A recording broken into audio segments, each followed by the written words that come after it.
without further ado, I would like to introduce tonight's speaker, Curt Gelotte. 30 years ago, Curt founded the architectural firm and based his designs on principles of good design, which he has shared with us last year. Almost immediately, the firm began winning design awards, both locally and nationally. The designs of his firm encompass a wide range of sizes and styles, but each based on those principles. Curtis and his firm, Gelotte Thomas Architecture, are recognized as one of the premier design firms in this area. And just other little tidbits about Curt. He graduated from the UW in 1973. He's a proud grandfather, married for over 40 years, won his first design competition at the ripe old age of 14. Wow. That was a bit over 48 years ago, and he still has those drawings, which I think you should share with us someday. Someday. So, I'd like to welcome Curt.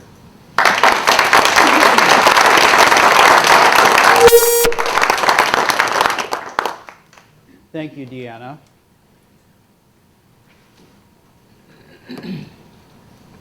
Before I get started, I want you to know that many people helped put this presentation together. Without Bree Nakamura at my office, who coordinated the PowerPoint presentation, I wouldn't have much to share tonight. So, Bree, could you stand up and let everybody see who's really the brains behind this? Thank you, Bree. And I really need to thank the three very brave builders who gave me plans to dissect. These were Murray Franklin, the Bernsteads, and the Lozier Group. Yeah. Okay. So we're talking mainstream here. Good luck, Gary. As I begin my presentation here, I'd like you to hold your questions until the end of the presentation. Home builders face many challenges to plan, permit, construct, and sell a house in an always competitive market. There are building and energy codes to comply with, zoning regulations, and environmental concerns. Knowing that home buyers have choices, every home builder wants their house to be the one that the buyers will choose. Cost is always an issue. Codes require more things that cost more money than before. Permitting costs and fees are always growing. The price of lumber and other building materials fluctuates all the time. And all this, and still, you need to give buyers a good reason to choose your homes over the houses in the plat next door. This presentation is about one of those reasons, an emotional response to the front of the house, which is cryptically referred to as curb appeal. My presentation last year was an introduction to actually an old way of looking at the facades of buildings that most likely was new and fresh to my audience. I could sense a palpable wow from the audience, followed by a look that said, how do I do that? So this lecture is about the how-to. In my first presentation, I outlined the four principles of design, which are scale, alignment, proportion, and clarity of intent. For scale, we learned that if you find yourself saying too big or too small, we're talking about scale. For alignment, we learned about regulating lines and how they direct your eye from one element of a design to another to make a coherent composition. And we learned that the Parthenon had careful alignments of its columns and entablature. But we also learned that the Parthenon is best known for its proportions, all based on the golden rectangle, which can be continuously subdivided into a square and a rectangle that is exactly the same proportion as the original.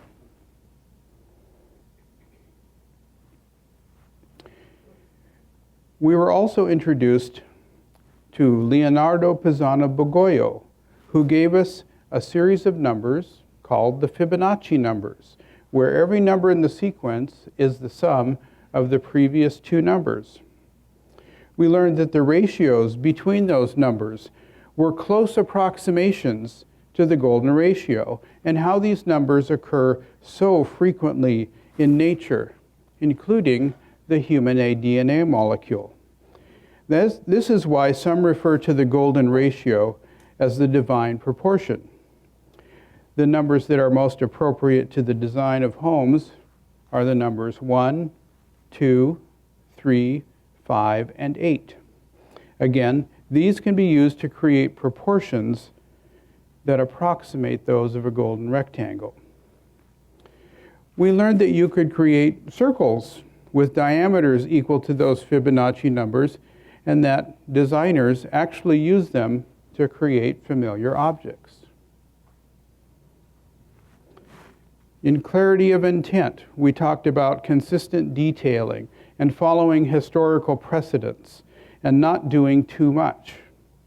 Clarity of intent addresses the consistency or lack of it in the way details and elements are treated in the design.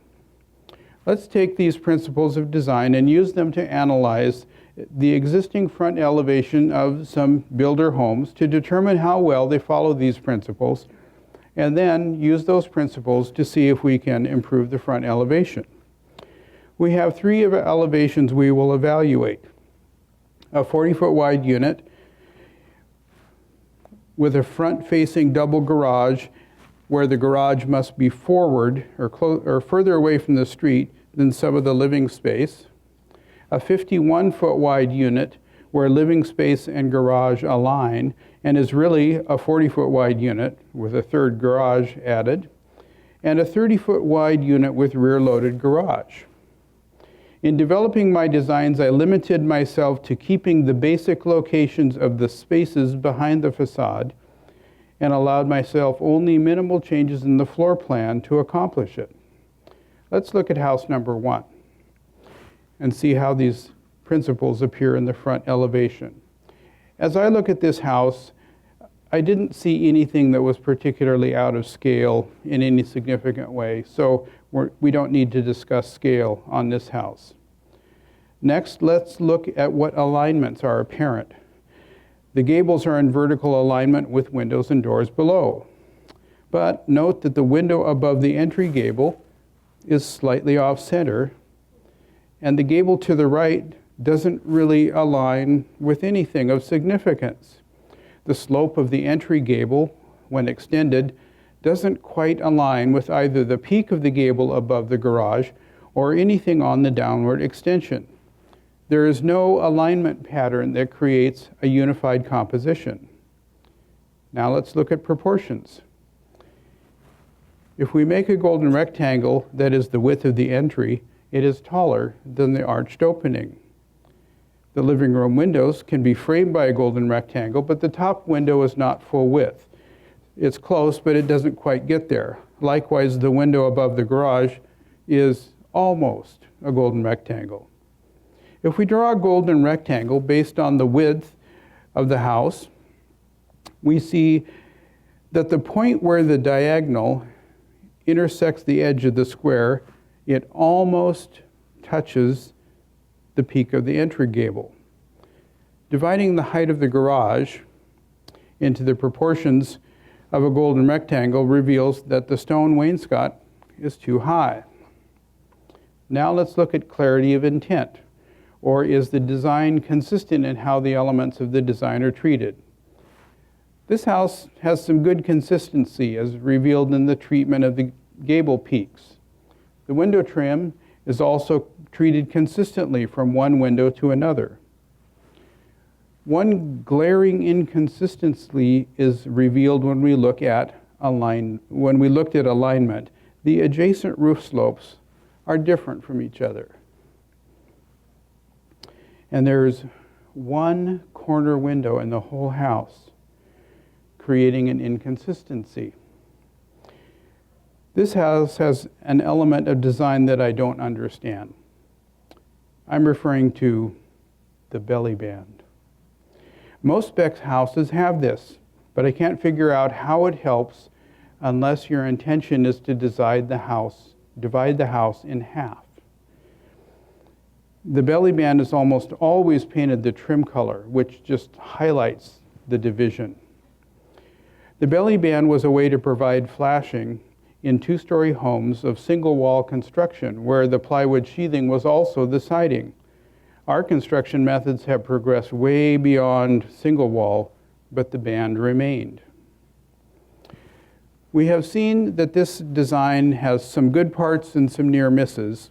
Now we will see how to apply the principles of design to the house and see if it can be improved.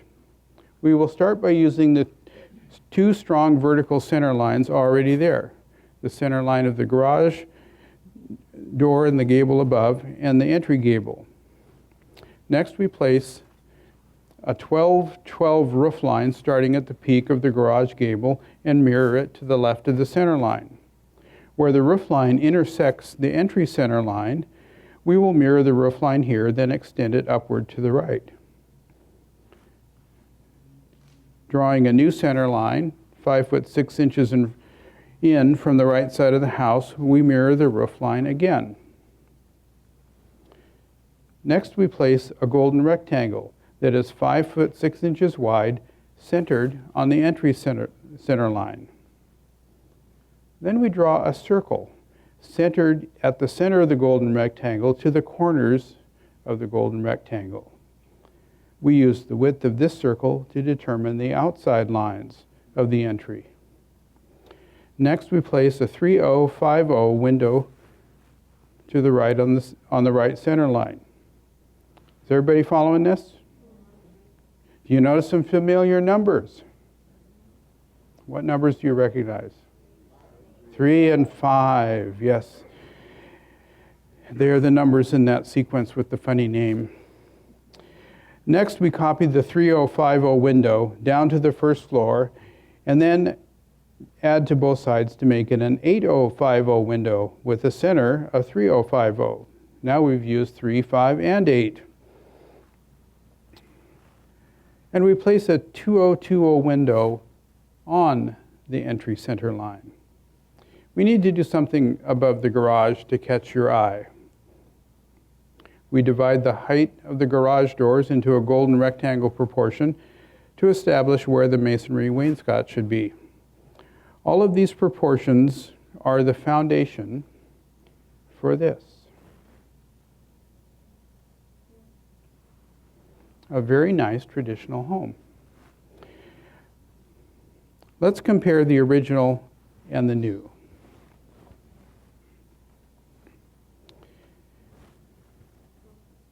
The primary move was to connect the garage gable with the entry instead of connecting the entry to the gable and the space to the right. This created more emphasis on the entry. The dormer was used to draw your eye upward.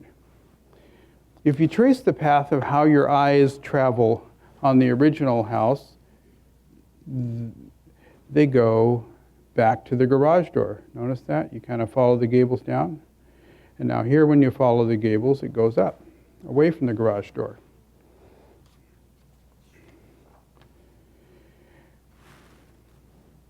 The fancy window here is in the bonus room, and it's called an oriel window. It's essentially a bay window that doesn't extend down to the ground, but instead the bottom of it is a really nice window seat. I've indicated shingles here, but you could do this design in lap siding and it would work equally well. In this design, I think the entry needs to be brick. And I have a preference for real brick instead of the thin stuff, but that's me. But remember, this is curb appeal that you're talking about.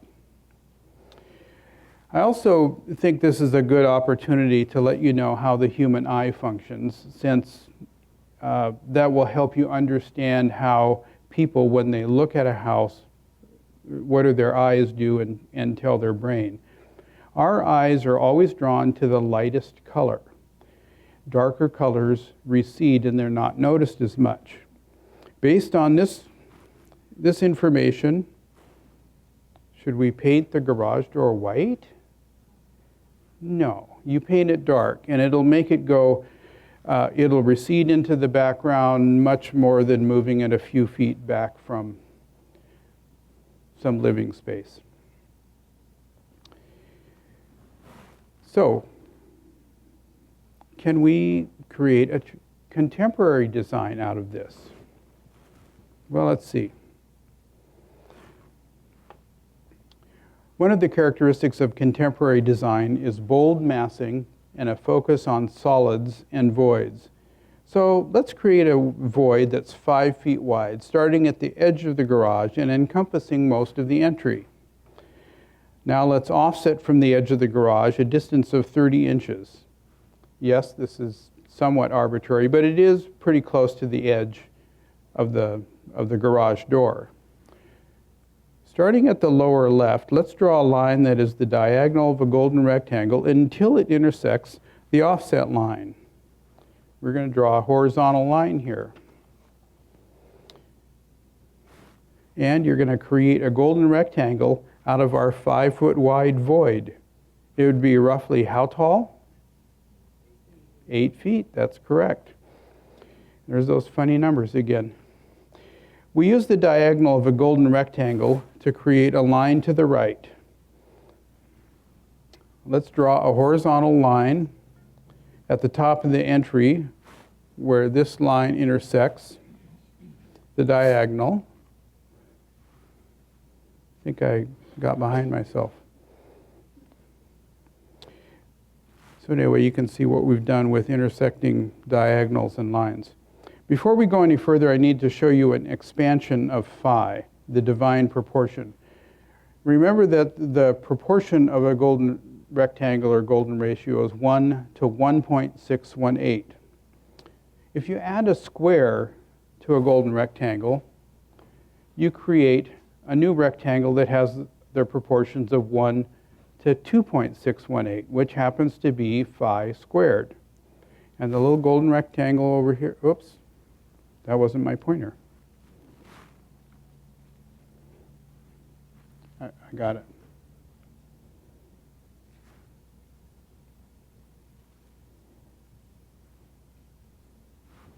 Pick up the pointer.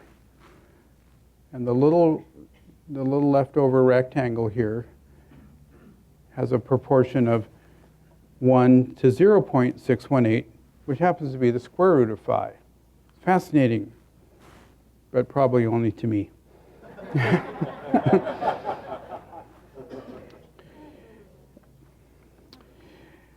The diagonal of this,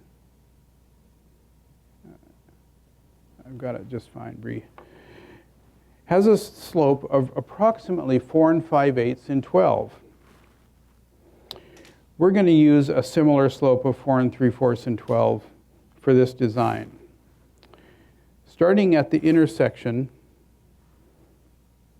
of the left side of the void to the top horizontal, we draw a line at 4 3/4 in 12 up to the left, and where it intersects the left edge, we draw another slope of 4 3/4 in 12, and you have a roof line. Back at the point where the right side of our void intersects the top horizontal, draw another slope at the diagonal of a golden rectangle, and where that intersects the wall, you create another roof line. Still with me? Okay. Place a 5080 window at the edge of the offset at the normal head height, and then a window over where the top is parallel to the roof. These alignments and proportions are the foundation of this. You can see that the solids and voids define the massing, and the window detailing is consistent with contemporary designs. You can play around with materials. In here I show panels, horizontal siding, vertical siding, stucco, and board and batten. The contemporary style is all about contrast and clear distinctions. It's appropriate here to have several sidings as a part of the composition, but usually fewer is better. And traditional designs, they always look better with 2 and maybe 3 materials. Let's compare our original design with our contemporary one. The upstairs bedroom has changed, but largely just in the roof line. Likewise, the bonus room over here, the windows have moved and the roof line has moved. The entry is in exactly the same place. This is the window into the room in the front. It's just a little bit bigger. And we've created a very fun and playful massing group.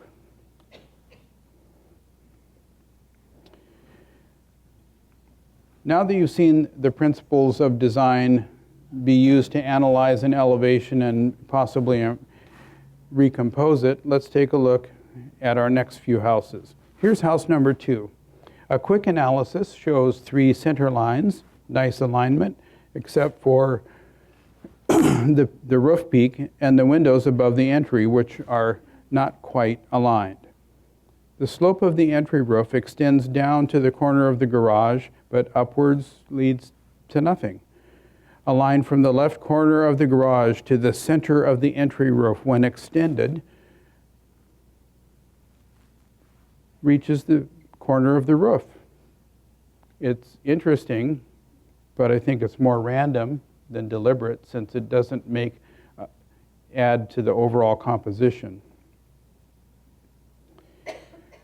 The opposite side of the entry roof leads the eye nowhere, and so there's no reinforcing of the ideas here. As we look at proportions, we see that the entry, voila, is a golden rectangle. And the dormer over the garage is also. Windows, not quite.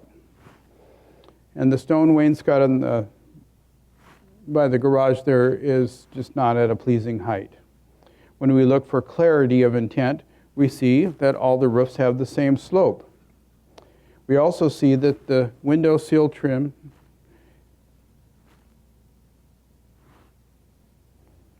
is extended around the corner in this one location, which creates an inconsistency. This sill extension divides the elevation into 5 pieces. And we now have, let's count them, 1, 2, 3, 4 different siding materials.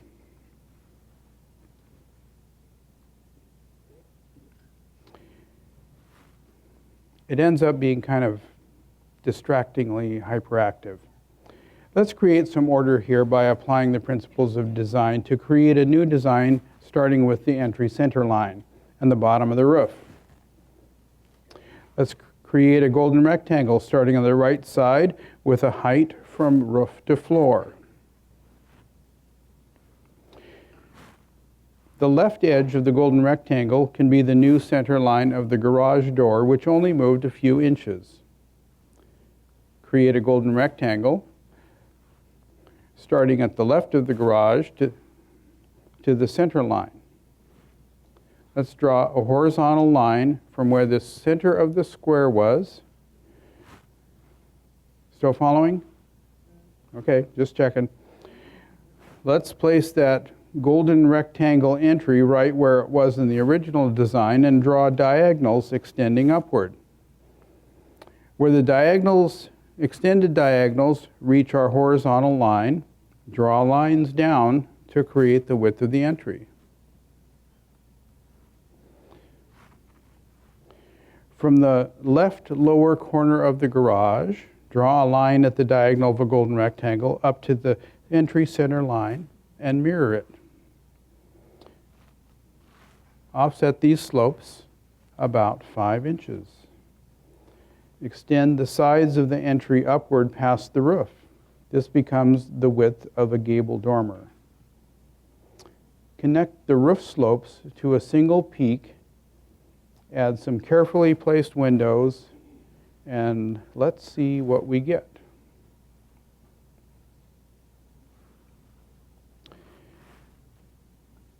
Notice the placement of the shutters. In early homes, back in colonial times, shutters were functional. They weren't decorative. They had a function. They could be closed over the window to protect them during a storm. And because of that, they were also placed right next to the window,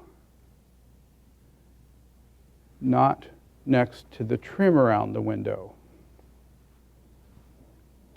And they were held in place by a small rotating piece of metal called a shutter dog, which you can still get those if you really want to make your houses look super authentic. Now let's compare the new design with the old. The biggest change was simplifying the roof. And I'm sure you're going to ask, how did this turn into this? It actually works, because I checked it out on the floor plan and it can be done. I don't propose things that can't be done. So I took, look at all the hips and valleys here. We got hips, valleys, just lots of stuff going on there. So I took 4 roof planes, and actually 6 roof planes, and converted it into 1, which very much simplified things. In order to do that, I had to take this bonus room and slide it out to the end, which gives you a larger bonus room, and probably you save a lot of money on your roof package.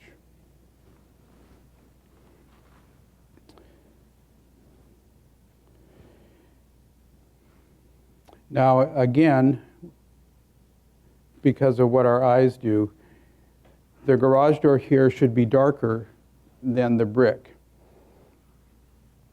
The brick was placed here in a way where it can logically terminate instead of just a few feet around the corner. This projection here is only about 6 or 8 inches. So it just turns neatly there, and it can turn back and terminate over here. But notice how this is kind of contemporary, where this is a lot more traditional here. You could take the shutters off, take all those off, and if you had kind of a more edgy shape for your entry, you could make a very contemporary home out of this. You would probably use a shallower slope roof. So it's possible to take these exact constructions and make a contemporary house out of it.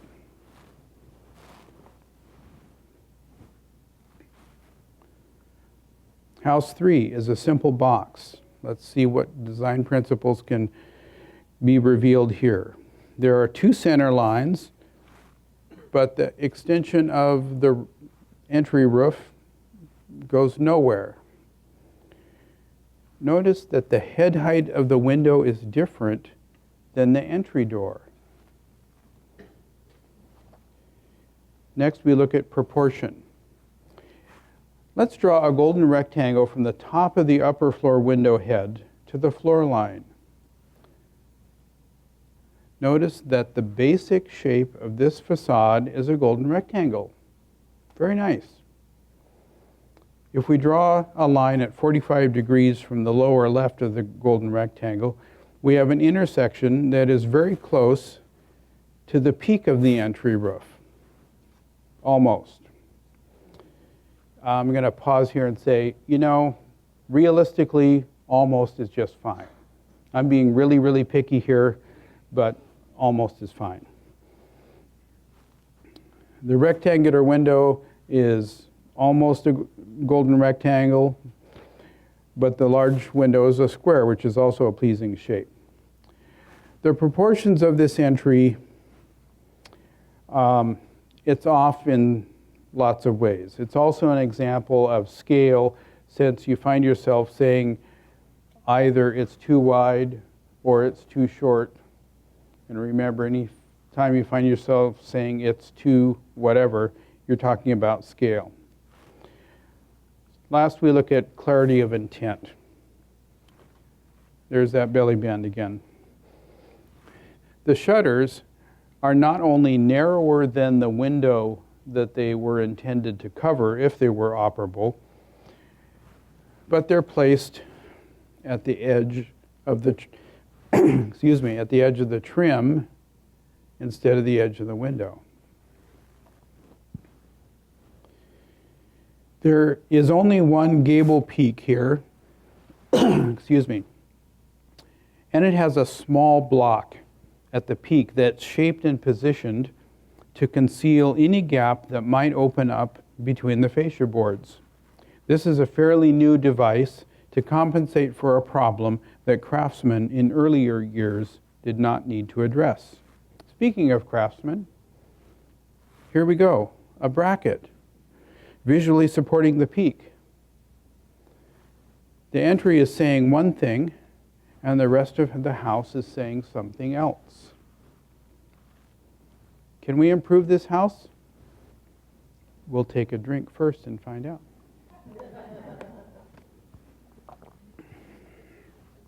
Since we know the overall proportion of this elevation is a golden rectangle, let's use this as our starting point. Construct the square on the right-hand side, and we create a center line for the entry. Create a square on the left-hand side, and you create another center line. These are equally spaced from the actual center of the building. If we mirror these center lines around each other, we create 4 center lines equally spaced. Drawing a diagonal of the overall rectangle shows that it intersects the entry center line right where the lower diagonal of the left square does. From the intersection above,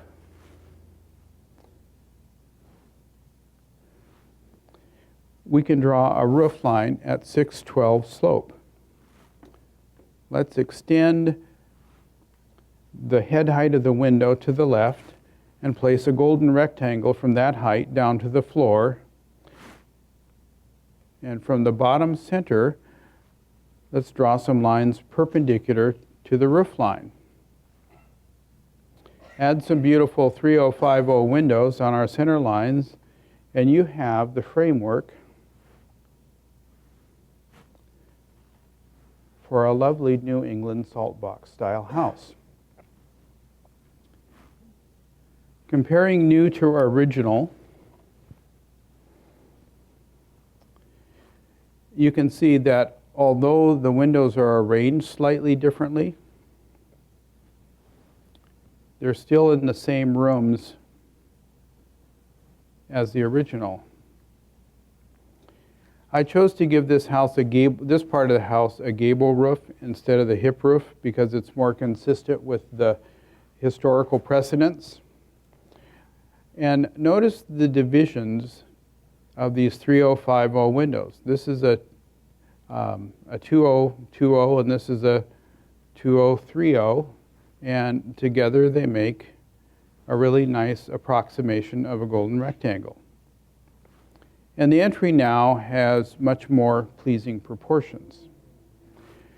I showed lap siding here. You could do shingles. You could do a lot of different horizontal siding treatments here, and it would be fine. I haven't looked at how you could make this contemporary, but if you just imagine that you do something fun here, you create a little emphasis here, you maybe divide it right there at the windowsill and have different material up here than you have down here. You could start to do all kinds of fun things, but you'd have to play front to back to make it worth anything. Can't do just materials, you have to have chains of planes as well. Keep getting my pointer and my other thing mixed up.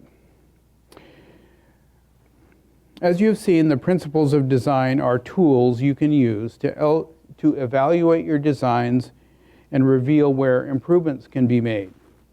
These improvements can be small, they can be big. Does it take practice to use them to good advantage? Of course.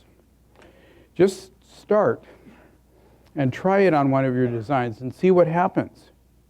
There's a simple way that you can quickly identify or create a golden rectangle. First, you have to construct a golden rectangle, and then you draw a diagonal through it.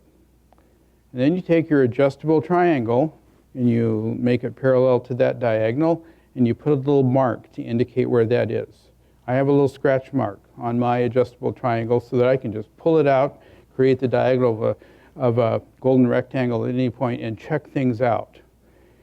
A lot of times what you'll be doing is doing an approximation and then just checking things to see, do they align? Do they have good proportions?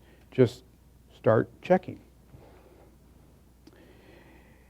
If you look, and don't be afraid to think out of the box. I think sometimes what I've heard from builders who are willing to talk to me,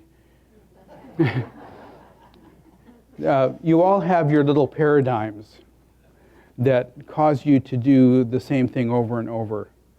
And so I challenge you to, every time you find yourself thinking, well, but we've always done it that way, that should be a little ding go off in your head to remind you, but you don't have to do it the way you've always done it. You can do it better. If you look back on all three designs, you'll notice that it made them all simpler. Builder homes tend to be visually busy, and I think one reason for this is that the principles of design haven't really been applied to them. Remember, the goal is to create an emotional response from your potential buyers. Simple, elegant designs communicate wholeness, rest, comfort, a place to unwind, a place to be safe. Designs that are busy project tension, activity, and unrest. So what do you want to project? You need to think about that. At the end of my earlier presentation, I gave you the main reason you need to have really good curb appeal. Would you prefer a buyer like this? This one's right in our budget. It's the right amount of house or the right amount of money. I think it's a winner. Yeah, but it's ugly. Yeah, kinda. But I think it'll do the job. I mean, I could live with it, but do you really want to be in a house that we're just living with it? Yeah. All right. Or this? Look at this house. This is a beautiful house. It's a little bit, a little bit more over our budget, but it's better. It feels better. It's cuter. The aesthetic is better. It's a better house. A little bit. It's a lot over our budget. It's not a little bit over our budget. But Derek, this is our family. We're going to be living here. We have to look at this and live in this house for years to come. It's better. It's a better house. It's worth it. It's worth the investment. It's going to be a better return on our money too in the long run, as opposed to, an ugly house that's still going to be ugly in 30 years. All right. It's for our family and long-term investment. We can do this one. Yay!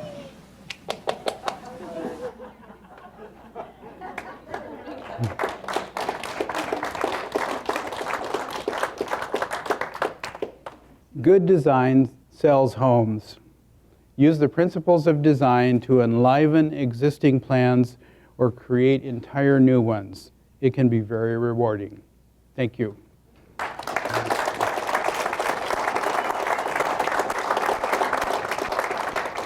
Now, I'm sure there must be a few questions, so this would be a good time. No brave people? Yes? So are you saying that when you put the shutters on windows, not to put trim? Actually, they go over the trim. Oh, they would go over the trim. Yeah. Okay. And done properly, they not only go over the trim, but they're actually at a little bit of an angle because you know, the trim's kind of in the way from keeping it tight, and you need to have it tight to the house or else it'll kind of blow around and rattle. So if you really want to be authentic, they go over the trim and actually are at a slight angle and held in place with those shutter dogs. Gary. So not that one of my designs was on there. So before you ask your question, Gary, what did you think? Awesome. I know I get excited about all this stuff. Okay. But the one thing you didn't address on all the designs was proportions with regard to columns at the entry specifically. Okay. How do you, what application do you apply? You know, we've gone from a transition from a 4x4 post Mhm. years and years ago to let's make them huge to let's put stone on them. How do you play a different proportion with entry columns specifically? Well, first you have to decide whether a good-looking entry column has a masonry base to it or not. I found that most of the time they don't. I have a lot of resources of historical homes that I look at all the time to see how did these elegant homes of the past get built? What did they do? If you're going to do a freestanding column and you're trying to do a traditional style home, the base diameter of that column should be between 8 or 9, 1/8 or 1/9 of the height. That's fatter than we usually do, but it actually looks better. You can get by with 1/10. Like if you have a 10-foot tall entry, you can use a 12-inch diameter. If it's down at 9 feet, you can probably go down to a 10-inch, but that'd be really pushing it. Other columns kind of come in all ranges, but if you keep yourself in the 1/8 to 1/10 of the height range, it's going to be a pretty pleasing proportion. Yes? Yours used a lot of shape when you changed the plan as opposed to lap siding along the way. And with the trend moving more now towards modern, where do you see that going? I think if you're going to do modern, you really have to do modern. You can't just put modern materials and put it on an existing design. It usually doesn't work that way. Any of the homes there that I had shingles on, you could exchange it for a lap siding pretty easy. But you have to be really clear about, are you creating a traditional style home or a contemporary style home? And you notice on the first house, the two were radically different from each other because you were trying to do different things from a massing standpoint. Did that answer your question?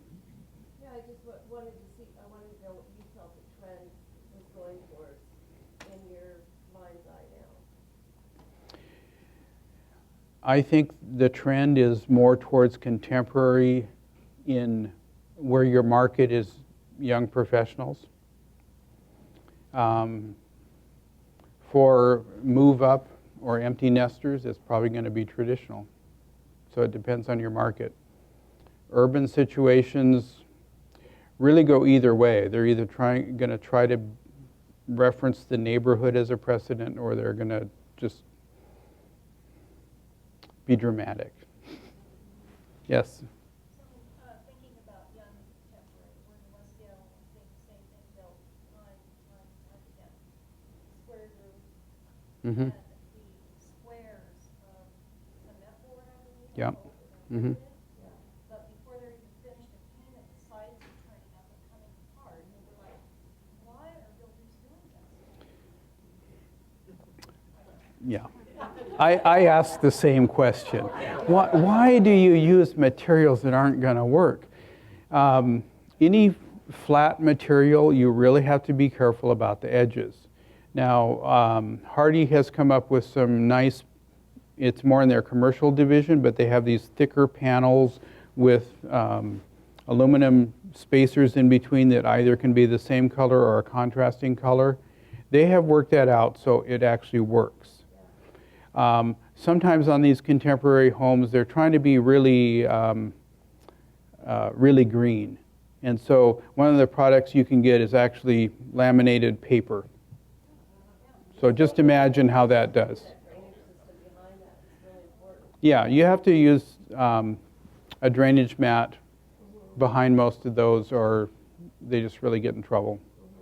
We're using drainage mats under almost everything now. That's just the current technology. Yes? One last question. What about color? As you went through these particular houses, you identified the garage door darker. Where are some of the colors going for a general builder design type application? Well, you've all done shades of beige really well.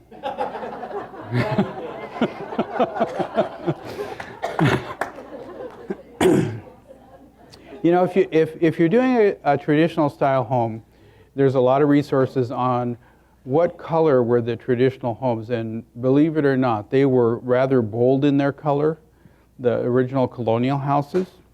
And I think don't be afraid to have a darker tone. Like, and if you want to stick in the brown range, be bold about it. Don't try to fuss with it too much. My opinion about houses is that you're going to sell it to one person. You have to get one person excited. You don't have to work to not offend everybody.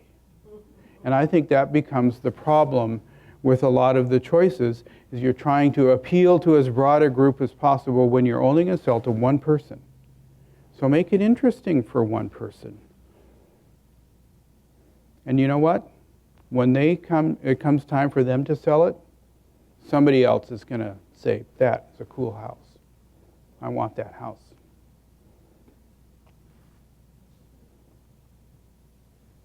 Any more questions? Yes.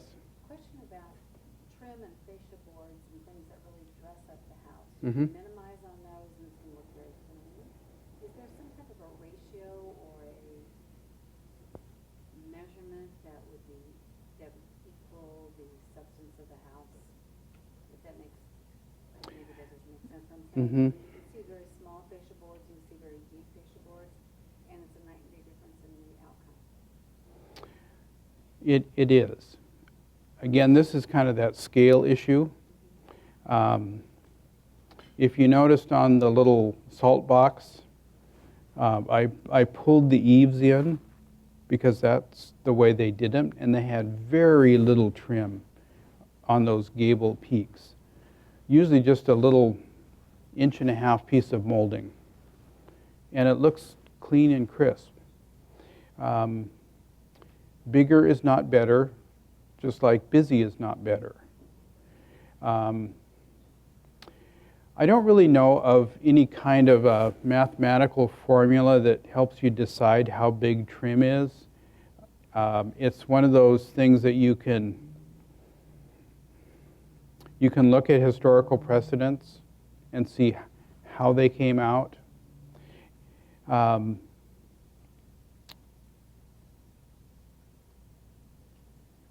I usually go for simpler, unless you're trying to do really hefty wood and steel and glass Northwest Contemporary, then big is appropriate. But I don't know that anybody in the spec market's doing that. So the answer is there's no one way. The best way to do it is just try it and see. If you're building a model home, so here's something to do next time. Put up your siding and trim your windows. You know, say you've got 2 windows together next to each other. Trim one with smaller trim, one with bigger, and just see what looks better. In a sense, that's what we do when we design. We just look at it and go, how does that look? Okay, maybe if we do this. Yes? First, you obviously focused on the front elevation, all your examples. Mm-hmm. Kind of curious whether you would be simpler, but whether you kind of use the same principles on the side and the rear. when you design your home? That would be nice.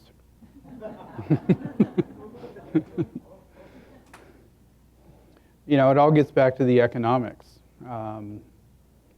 You're going to spend more money on the front. It would be wonderful if you kind of carried that expression all the way around the house like used to be done. Have you ever noticed the charming little bungalows over in Seattle? They use the same thing all around the house. It was the style of the house. It wasn't here's the bare bones we can do and let's, you know, paint a little brick on the front. They didn't do that. It was a consistent style.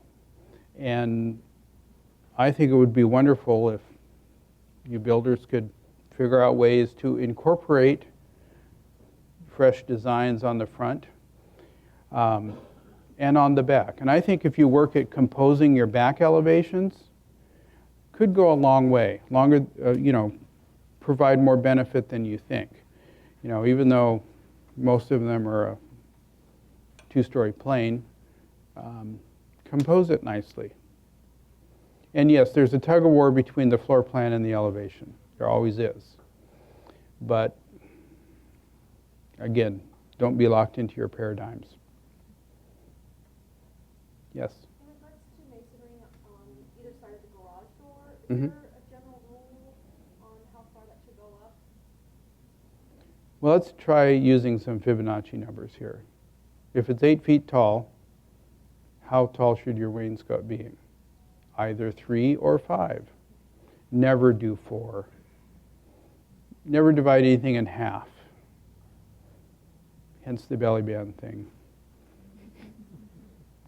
Curt, where does our responsibility as designers relate to our climate, our rain, our dark days, the weather conditions we have?